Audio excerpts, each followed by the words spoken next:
Salut, c'est Cathy. Venez partager tous les jeudis soirs notre tranche de vie sur Open FM de 20h à 22h.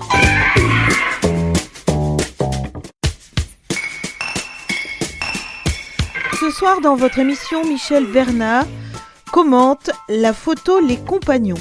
Bonjour, je suis avec Michel Vernat. Bonjour Cathy. Donc Michel, ça va bien ? Ça va très bien. Alors, tu es avec nous pour nous parler de la dernière photo que tu nous partages et qui est absolument magnifique. Elle me plaît énormément. Bon. Eh bien, cette photo, elle s'appelle Les Compagnons. C'est une photographie que j'ai réalisée en 2010. Et ben, dans votre région, ou pas très loin, puisque c'était en Haute-Vienne, dans un atelier de fondeur d'art, chez Guillaume Couffignal, qui est devenu aussi un sculpteur, à Aix-sur-Vienne. Voilà. D'accord. Au sud de Limoges. Mm-hmm. On n'est pas très loin de ce que l'on appelle du pays de la météorite. Je ne sais pas si tu connais. Si, voilà, vers Rochechouart. C'est ça, Rochechouart, voilà. Où il y a une grosse météorite qui est tombée il y a environ 214 millions d'années, je crois bien, et qui a fait un très très gros cratère. Exactement. Et je trouve, voilà. Et écoute, la fonderie, c'est une alchimie qui modifie directement les molécules de la matière en la faisant passer par des états solides et liquides. Et là, nous sommes dans un atelier gris. Il est sale de matière à fondre. En même temps, c'est noble, ce que je dis. C'est au sol, il y a des résidus de créativité. Mm-hmm. Et il y a toute une gamme de gris. Ça va du gris ardoise au gris acier, au gris fer, au gris souris. On la voit plutôt en sépia d'ailleurs, ce qui la rend vraiment très belle. Oui. La photo est en sépia, mais l'atmosphère de l'atelier est plutôt dans les gris. Je l'ai moi-même mise au sépia pour redonner un petit peu ce côté ancien, parce qu'on est, quoique le métier de fondeur n'a pas tellement évolué, on est toujours dans le même registre, mais j'avais envie de donner un petit peu ce côté patine, sépia à la photo. Donc on est dans cet atelier où il y a une gamme de gris important. Voilà, du gris souris, je pense qu'il y en a, il y a du gris plomb et du gris de fumée.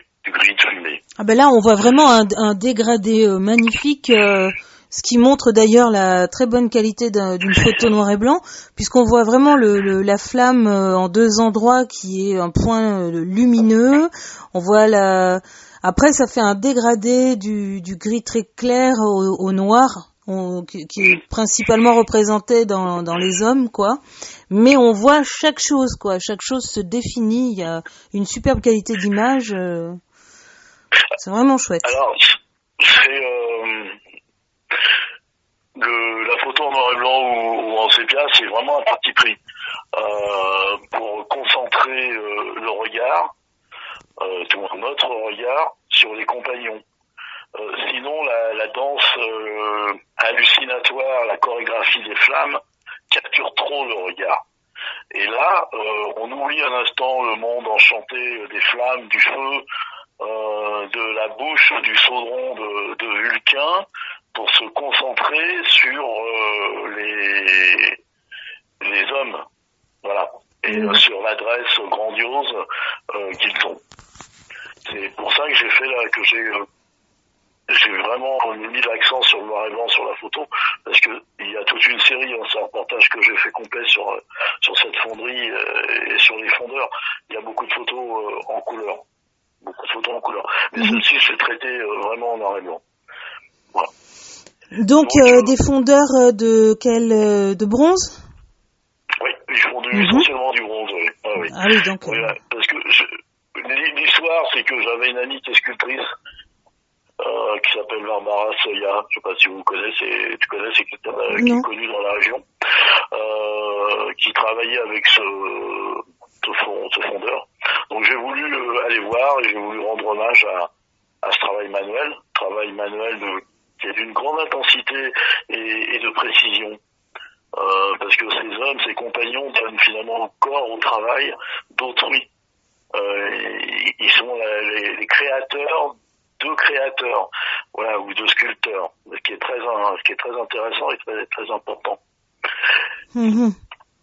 Voilà. Et Donc c'est-à-dire que oui, le sculpteur va préparer dans un premier temps sa création. Il prépare ses créations et après ils font des moules. Voilà. Voilà, des moules, des gens, et finalement, à l'arrivée, pour faire un bronze, on est obligé de passer par cette étape du fondeur avec cette ambiance très particulière d'un atelier de fonderie où la chaleur, la fumée est très présente, quoi. Mm-hmm. Et alors donc, pourquoi le noir et blanc? Parce que j'ai l'impression, même si c'est légèrement en contre-jour, je pense qu'on voit sur le visage des fondeurs, des deux personnes qui sont là, la poudre, où on devine la poudre noire, et en même temps dans leurs mains ils ont une mine d'or, hein, ce feu, ce bronze. Mm-hmm. Et puis ils gardent dans leur mémoire toute l'histoire et un savoir-faire. Et c'était pour moi important de passer cette photo en noir et blanc. Après, comme je le disais tout à l'heure, je voulais recentrer le travail sur les deux personnes, les deux hommes, parce que au bout du bras qu'ils ont là, au bout de leur bras, ils ont ce qu'on appelle un brancard. Ça s'appelle un brancard, hein, c'est-à-dire le manche de chaque côté qui tiennent avec, il y a un arceau qui prend ce qu'on appelle aussi le creuset. C'est là où il a été versé depuis le chaudron le bronze en fusion. Et il le verse avec une extrême dextérité dans les petits moules. Ils ont pratiquement 50 kilos au bout de bras chacun, de feu, de lave, hein, qui est là à pratiquement 1000 degrés, 1200 degrés, et il verse ça tranquillement et doucement, avec précision, dans les moules. Ah oui, d'accord. J'avais pas, tu vois, moi, tu fais bien de l'expliquer parce que j'avais pas compris comment ça se faisait, ça. D'accord. Voilà, et on peut considérer que c'est des vrais chefs d'orchestre du feu et de la matière parce qu'ils maîtrisent, quoi. Ils mettent en musique. Celui de droite, il le fait d'une seule main avec l'autre main dans la poche. Donc oui, en effet, il est tranquille. C'est dingue, ça a l'air d'une facilité pour lui. Il est serein quand il fait ça. C'est fou. Donc ils ont le casque, ils ont les gants, ils ont le tablier. Et oui, comme je te dis, ils sont en train de jouer avec la lave et tout ça dans une ambiance de fumée. Voilà. Ils font quand même si tu as l'impression que c'est facile, on le voit bien, ils sont très concentrés. Oui. Rien ne vient les perturber parce que s'ils renversent la lave par terre ou sur eux, ça fait mal. Mais ils sont... Et l'instant est de la coulée, ce qu'on appelle une coulée, hein, quand ça se verse dans le creuset ou dans les godets. C'est un moment magique, mais vraiment très délicat. Et le bronze est là, qui va vite se solidifier finalement. Hein. Oui. Oui. On voit très rapidement, après, au bout de quelques minutes, ça commence par le haut, une petite couche qui commence à se solidifier avec des couleurs assez magiques. Et puis bon, après sur le fil du temps, ça devient couleur bronze et ainsi de suite. Mais c'est un peu la magie de ce feu, quoi, qui est là et qui est dans toute une ambiance d'atelier assez terne, assez gris. Et puis on a des hommes qui sont là, qui manient les flammes, les étoiles, la lumière, la chaleur, avec beaucoup de dextérité, beaucoup de facilité. On a l'impression d'être dans les forges de Vulcain, presque. C'est un peu ça. Ouais. Les maîtres du volcan, quoi, en quelque sorte. Voilà. Ouais. Derrière eux, t'as le chaudron de Vulcain, si tu veux, où t'as... alors là, on le voit pas sur cette photo, parce que les flammes sortent vers le haut, là, sur le chaudron, mais il y a la partie qui ressemble un peu à une bouche de canon, c'est une partie qui se rabaisse, et à partir de là, quand le bronze, quand la fusion est prête, ils viennent avec ce qui tiennent en main à l'heure actuelle ce qu'on appelle le creuset. Ils viennent se mettre en dessous le chaudron, là, et puis ça coule dans le creuset. Voilà, et là, ça sort à 1000 degrés, hein. Donc, oui. Ouais, c'est vraiment pas, c'est pas un truc où on s'y prend à 2 fois, quoi. Faut pas se planter. Faut pas se planter. Ou si on se plante, il faut recommencer, quoi. Bon, alors, l'avantage, c'est qu'on peut tout remettre en fusion, donc, mais, faut faire attention.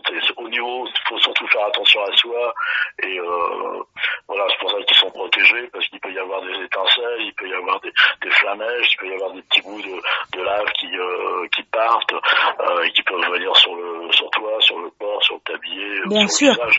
Donc, voilà. Eh oui. C'était, avant tout, pour moi, c'était vraiment l'envie de connaître ce milieu, ce métier d'art, hein, c'est un métier d'art, et puis cette ambiance particulière qu'on retrouve dans cet atelier. Alors leur atelier, il est ouvert comme ça à tous les visiteurs ou il faut les connaître, hein? Moi j'ai eu la chance il y avait il y avait 2 autres personnes qui ont visité en même temps que moi. Après il faut les appeler, je pense, et puis je pense qu'ils peuvent faire des visites, ouais. Ah d'accord, ah oui, parce que c'est vraiment très intéressant, oui. Rappelle-nous le nom de cet atelier, donc c'est vers Aix-sur-Vienne. Hein, C'est à Aix-sur-Vienne, oui. C'est l'atelier, c'est Guillaume Coufignal. Guillaume Coufignal, voilà. Ok, d'accord. C'est Aix-sur-Vienne et l'atelier, alors je n'ai plus le nom de la rue en tête, mais c'est le long de la Vienne. Voilà. D'accord. Ok. Ben merci beaucoup. C'est tout ce qu'on a à dire sur cette photo ce soir? Oh ben oui, je pense que après il faut s'imprégner de l'atmosphère de la photo et imaginer, se la mettre en couleur dans la tête si on veut pour voir les flammes courir un petit peu partout, parce que c'est aussi une vraie chorégraphie, hein, des flammes, parce que le joint de dilatation du four derrière, là, le Vulcain, travaille beaucoup, et on a des petites flammes qui sortent par le joint de dilatation et qui ont toutes les couleurs, ça passe du bleu, du vert au jaune, au rouge, et tout ça, ça danse. C'est vraiment magique, il faut aller voir. Puis on a l'occasion. Ah oui, j'aimerais beaucoup, oui, tout à fait. Bon, ben on va laisser nos auditeurs aussi se laisser décrire cette photo. J'espère que les gens la regardent. Donc, je rappelle bien sûr, comme chaque semaine, qu'il y a ta photo qui est sur notre groupe sur Facebook, et donc on peut écouter ton commentaire, ton explication en même temps qu'on regarde la photo, et du coup il y a peut-être d'autres choses que ça vous évoque, et donc c'est bien sûr tant mieux. On attend les commentaires bien sûr si ça vous dit, hein. Il n'y a pas de souci. Oui. Bon, eh bien Michel, je t'embrasse, je te souhaite de très bonnes fêtes. Ben oui. Et puis joyeux Noël à toute la petite famille, et puis oui.